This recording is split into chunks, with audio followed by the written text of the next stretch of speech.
মজাদার একটা বিকালের নাস্তা আপনাদের সামনে নিয়ে আসলাম। আপনারা দেখেন এই নাস্তাটা আমি কিভাবে বানাইছি। এইটা রুটি আলু দিয়ে আটা দিয়ে আমি মজাদার একটা বিকালের নাস্তা বানাইছি।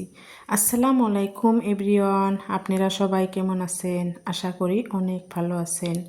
আল্লাহর রহমতে আপনাদের দোয়া আলহামদুলিল্লাহ আমিও অনেক ভালো আছি। আজকে আমি আটা দিয়ে আলু দিয়ে একটা রুটি বানাবো।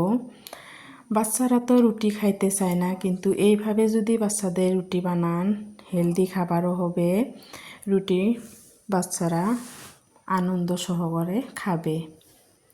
আলুটা প্রথমে আমি সিদ্ধ করে নিচ্ছি, তারপর আমি ম্যাশ করে নিচ্ছি। দেখেন, বাচ্চাদের যদি টিফিনে আপনারা রুটি দেন, রুটি তো শক্ত হয়ে যায়। এইভাবে একবার বানিয়ে বাচ্চাদের টিফিনে দিবেন, বাচ্চারা চেটে পুটে খাবে, রুটিটা শক্ত হবে না, অনেক মজা করে খাবে। আপনারা একবার হলে বাড়িতে এটা বানিয়ে দেখবেন, অনেক সফট হয় রুটিটা। আলু দিয়ে আটা দিয়ে পরিমাণ মতো লবণ দিয়ে ভালোভাবে মাখায় নিয়েছিলাম। এইবার অল্প পানি দিয়ে দিলাম, অল্প পানি হলে হয়ে যাবে, বেশি পানি লাগবে না। দেখেন কি সুন্দর একটা ডো হয়ে গেল।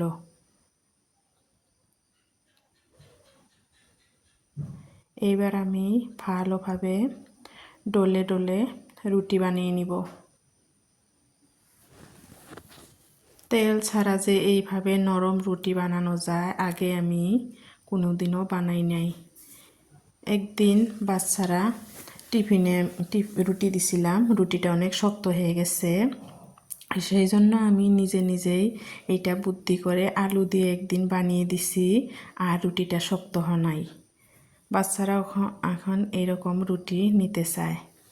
এরকম করে আমি রুটিটা বানিয়ে দেই ওদের টিফিনে। সন্ধ্যাবেলাও আমি বানিয়ে দেই, এগুলা খেয়ে পড়তে বসে। সেই জন্য আমি আপনাদের সাথে শেয়ার করলাম, আপনাদের বাচ্চাদেরকেও এভাবে বানিয়ে দিবেন। দেখেন আমি সুন্দরভাবে ভেজে নিচ্ছি, তেল ছাড়া, তেল ঘি কোনো কিছুই দেই নেই। অনেক নরম হয় রুটিটা, কি সুন্দরভাবে আমি ভেজে নিচ্ছি। আশা করি ভিডিওটা ভালো লাগবে। ভিডিওটা যদি ভালো লাগে লাইক কমেন্ট শেয়ার করেন, সাবস্ক্রাইব করে দিয়েন, নতুন বন্ধু হয়েন, সাথেই থাকেন।